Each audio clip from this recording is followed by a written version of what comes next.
Hey, how's it going? Hi, I'm gonna read you some cards. Oh, yeah, right. First, I don't know if you can see those well enough, so I'm gonna move it a little closer so you can look at my signs. Okay, that's enough of that. Please don't fall. Okay, so I pulled two cards. And well, I definitely pulled one from the nice Wild Unknown Animal Spirit deck, and it is the unicorn card. And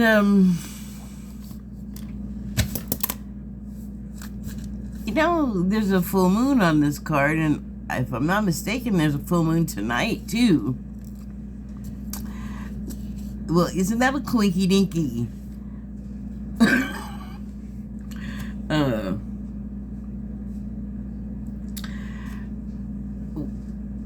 What I'll tell you about the moon in this card is I did look online at just unicorn stuff, and it's interesting what you find if you just write unicorn and don't write like spiritual animal or meaning or fantasy creature, which, I mean, wow.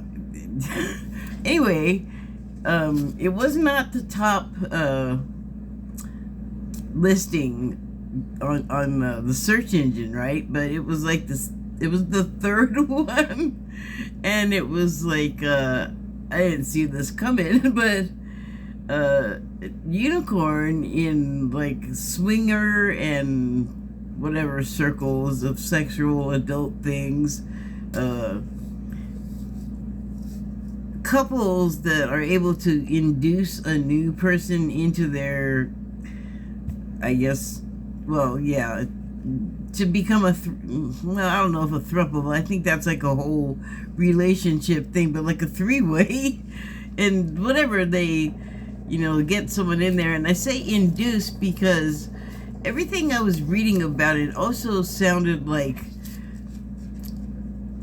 it was like they were, like, right up front, it was like, a willing participant, someone that wants to join, and it's like, yeah, I get that, but why is the way that you're saying it make me feel like it sounds like someone walking into a prison and a chorus of new fish rises up around them everywhere, it's like, I don't know, it just felt like creepy, dirty old man, like naked under the overcoat, like a 70s thing. I think, I don't think about it actually. Excuse me. But, it just seemed like, like they were luring people, and that the connotations of it make me feel uneasy. On top of, they were willing, really, they were willing, they were so willing, I don't know. Sex makes people strange, behave strangely. And, there's a scale for, like, what is strange to people and not. So, yeah, that's one I'm not talking about. So, but the thing about the unicorn and the moon, coincidence here with me, is that it said that they can, I'm going to link together a few qualities. So one of them is that you can only see one if your heart is pure. And there's a legend, I guess, that their horn, if you put it in like some sort of toxic water, if you put the horn in the water, then it'll alchemize the water into crystal clear, clean, completely potable water. and doesn't say, like, it just says into something toxic. So I'm like, well, I don't get too far off track, but are we talking like a toxic puddle under a car, or like a jar of acid? I don't know, but magical qualities. I guess it doesn't really matter what you're purifying. You just go with it's toxic, like they did, I guess. Another quality that it said they have is, or the article said they have, is,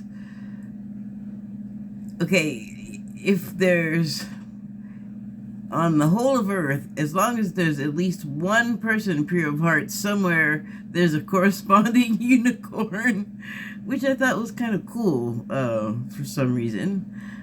I like that better than having a doppelganger, as they make that sound all scary. And I don't know if I believe that at all, because I've seen so many, well, I've seen a lot of people that look like me. They didn't happen to be female, but I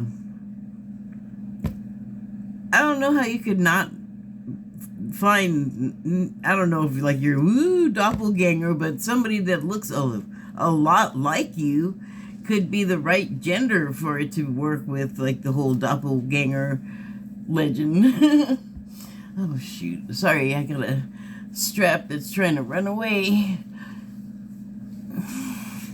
Ooh, that did not feel good. Hi. So, and I'm like kind of just doing like the supernatural qualities that they're said to have, and like just in general, we know they're a magical creature. You need to breathe, yes. And so, like Bigfoot, according to what I was reading, they do something very much like Bigfoot, Sasquatch, whatever the deal is. And they can both shape shift and like teleport, or I don't think, ooh, ease it down. I don't think they teleport so much. My feeling for some reason is I have learned they use some kind of technology. I think. Oh, now I'm getting all confused. Well, anyway, I feel like they can basically just like sidestep or just like step into the right place, and it's the place where you can't see them anymore, or it's the place where there's someplace else and that's why you can't see them anymore. But I have learned from a psychic person, not just one, but the Sasquatch are ET species, and they don't appear, they appear as like Bigfoot so that they look like something that kind of belongs where they hang out, so they don't look out of place, is what I'm trying to say. And they can shapeshift and travel between dimensions, is the term I believe he used. And now I'm gonna start. Okay, anyway, with the Sasquatch, that then made me think of like the disappearances where people are like on the path and then all of a sudden they wander off and they just disappear completely. A lot of times, like most times, never to reappear ever, that anyone knows of. Which, they're there a second ago and they took a step and they were somewhere else. I feel like it's the same deal. I'm okay, getting a chill.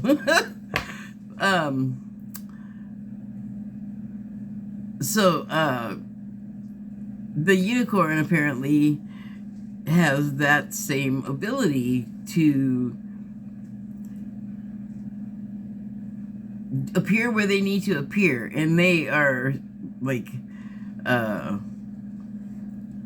their mission in life is kind of to heal and to bring joy and happiness, and they're like a really good creature, but apparently they don't do too well in an atmosphere that's unlike themselves, especially as much as the way it is now. And I just looked up, I have one of those phone back things that you can stick on the back of your phone. They're like magnetic, and I got it for my birthday, like, oh my god, I don't know, 3 or 4 years ago. But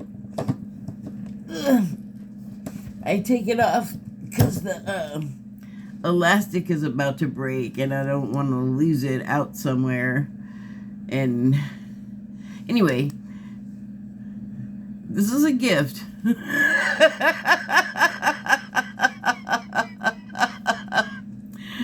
What are you trying to say? I don't think that. I think they're talking more the shapeshifter variety. The staircase to nowhere that anybody can discern variety. But I guess some of the disappearances in the forest, to get off the unicorn again,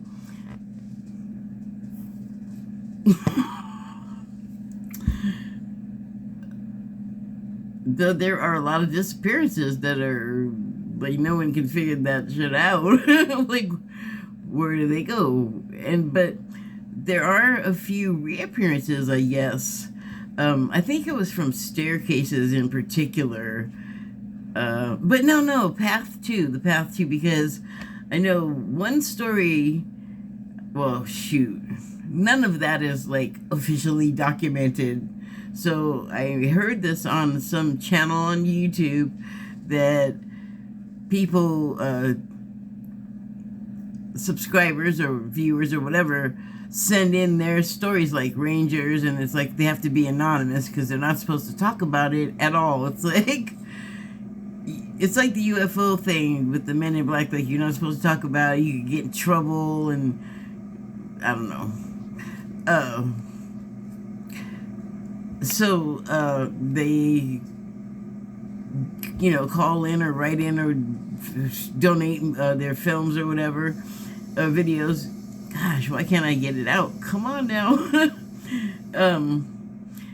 And they talk about how,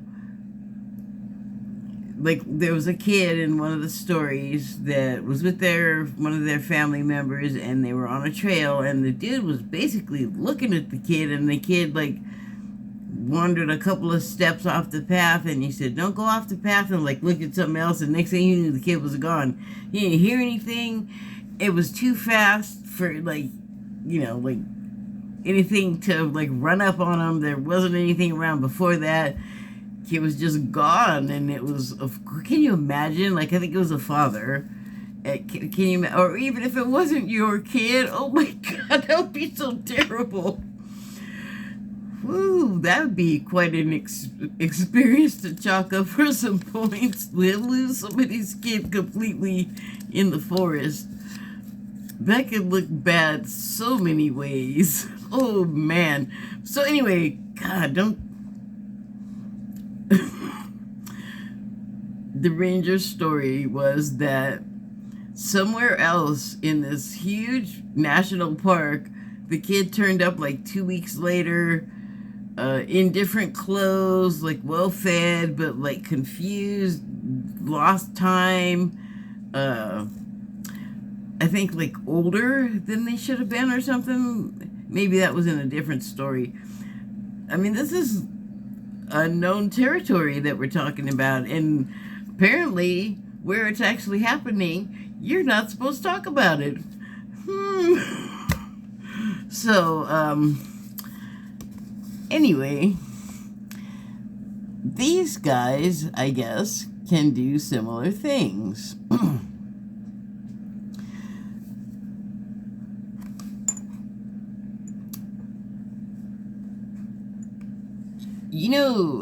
About, like, moon transits, like the stages of the moon from full to nothing, new moon, I guess, where there's not really, well, there's nothing that you can see. I can't see anything. So, that tends to have spooky effects on us humans. And, you know, the whole, like, people go crazy on a full moon and the tidal thing, and we are so much water. I am not at all disagreeing with any of that. I'm not disagreeing with anything. I'm just saying, it's a full moon tonight. Okay, where is that other card? How did I lose it? They were just both right here. Do you feel it? There it is. So I pulled the benefactor card, and the subtitle is Grace and Generosity, and it's card number 3. I don't really have to mess with it, but if I was gonna numerology it down, it can only go to 1. And you know, pretty much everything between 3 and 1 is like divine number. So I mean, just in general, like 3. I am gonna show you this card. It's very cute, and it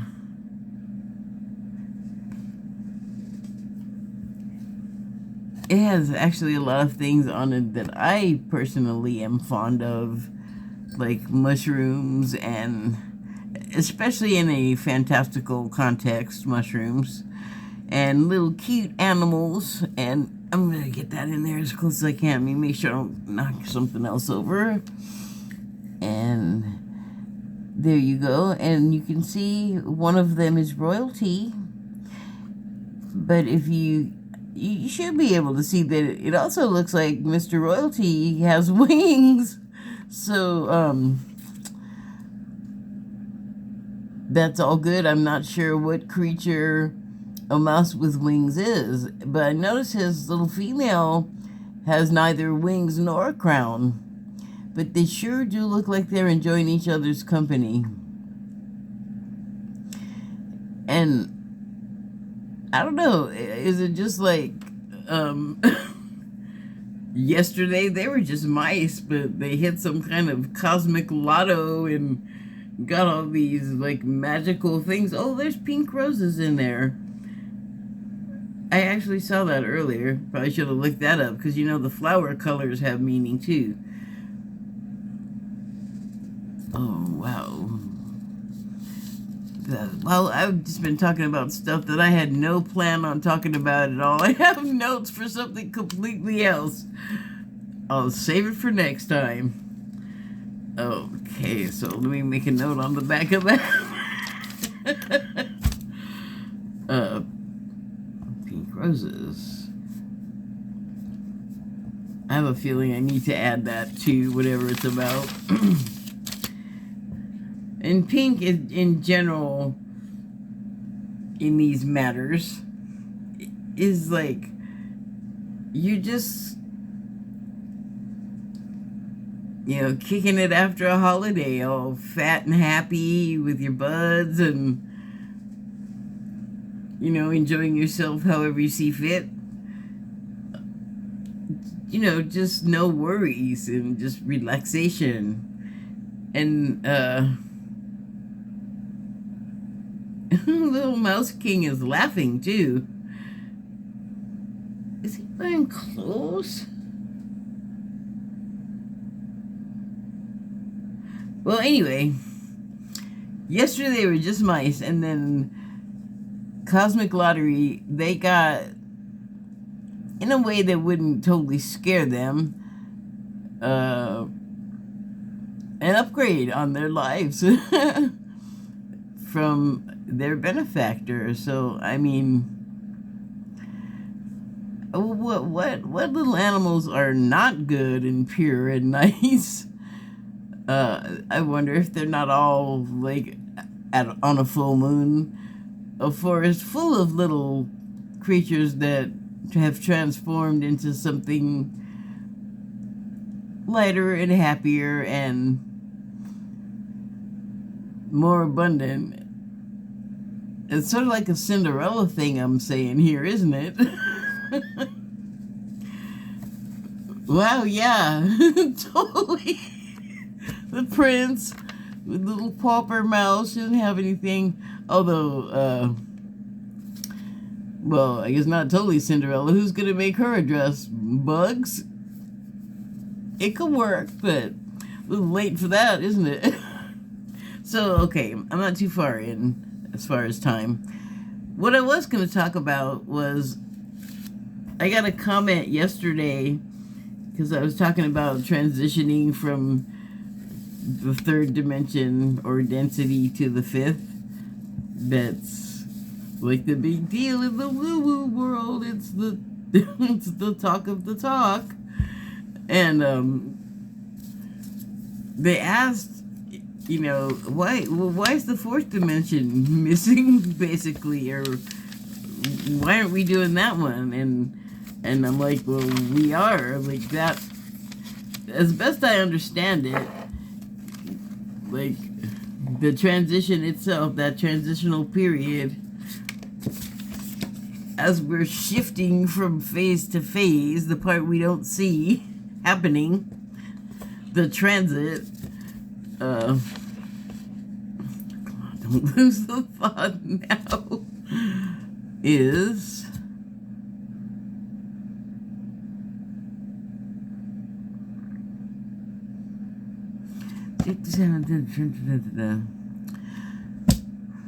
ran out of steam and forgot what I was doing. I took too many turns.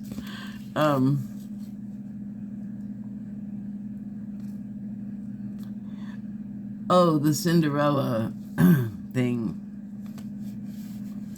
Yeah, that's a dead end. Dang it.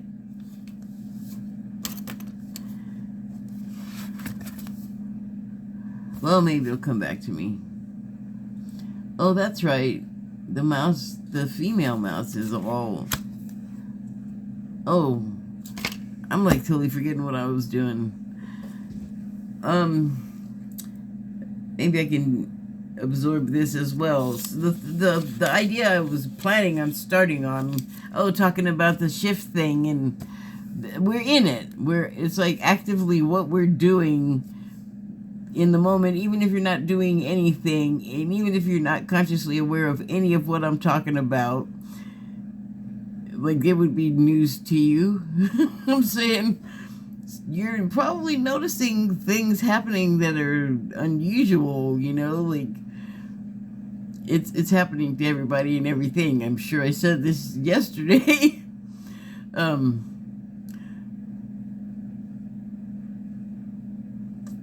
And then today, before I did this, a few of the things I watched was talking about that very thing, that moment where, you know,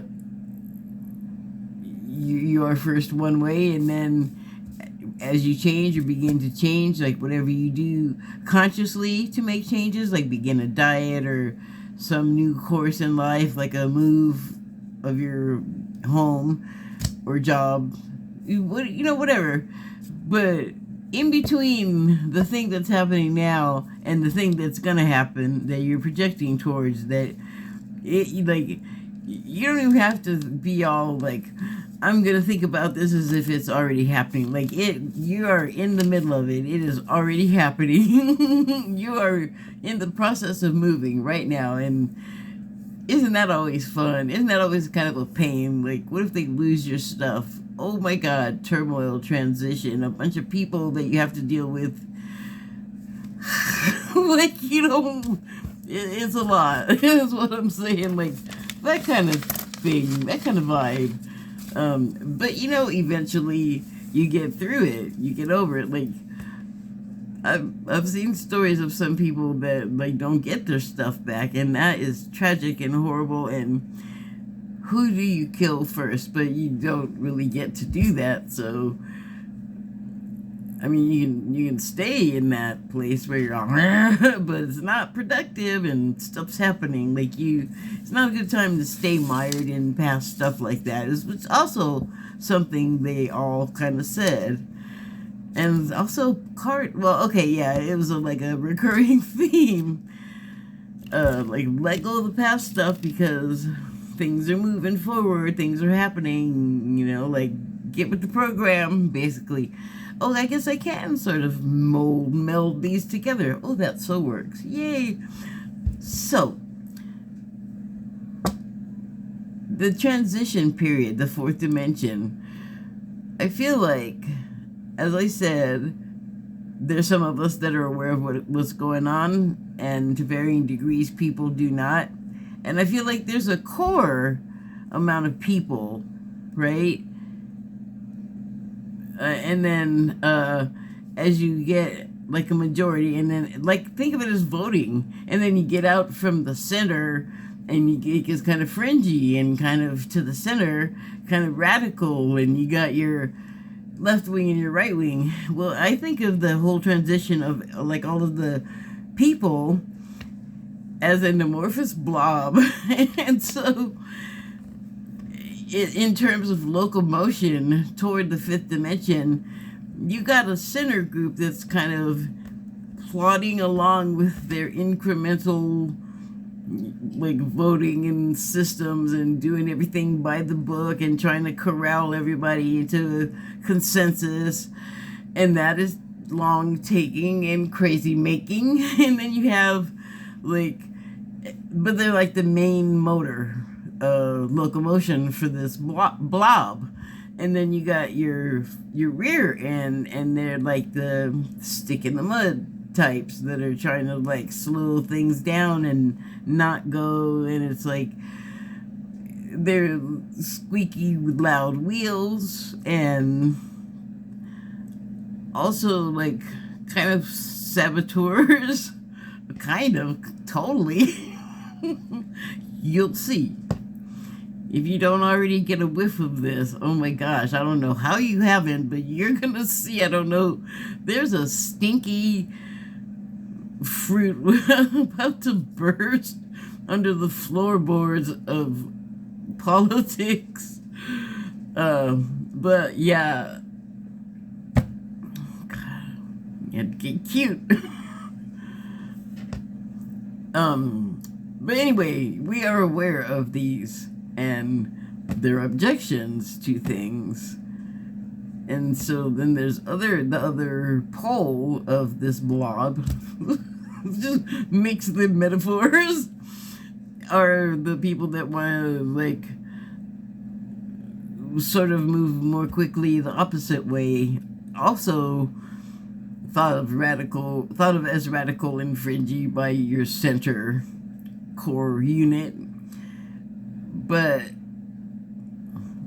because they're like the leading edge, there might be something they know about like getting this going, the moving forward and progressing maybe a little bit more quickly. Like we can definitely savor the moment, as the Arcturians suggest we do, rather than trying to rush to some end that, what even is that? What do we know what we're in a hurry to get to? And the other thing that these other videos I watched were talking about was how uncomfortable the period is, and you can liken it to pregnancy or any just gnarly process, and it's not going to necessarily look pretty, but I mean, within like the confines of how our world works, it's not doing things so different, except maybe it's doing like more things all at once. And it's not just like people disturbances, it's planetary disturbances too, because everything is going through it, including the planet, which is a sentient being on a level that we don't easily comprehend or connect to, a lot of us. In fact, My gosh, how can you not connect to it? Stay on path. But so I mean, I think there's a lot of agreement out there that this is happening, and I get these. This is how I get confirmation for stuff. A lot of times is it'll come back to me out of the internet, and that's what makes it confusing about the algorithm. It's like, is it the algorithm, or is it God in the algorithm, or like what's happening here? Don't think about it too hard, I guess. Pardon. So yeah, that is a fuller idea of what my sense is of what the fourth dimension is. So yeah, it's not missing.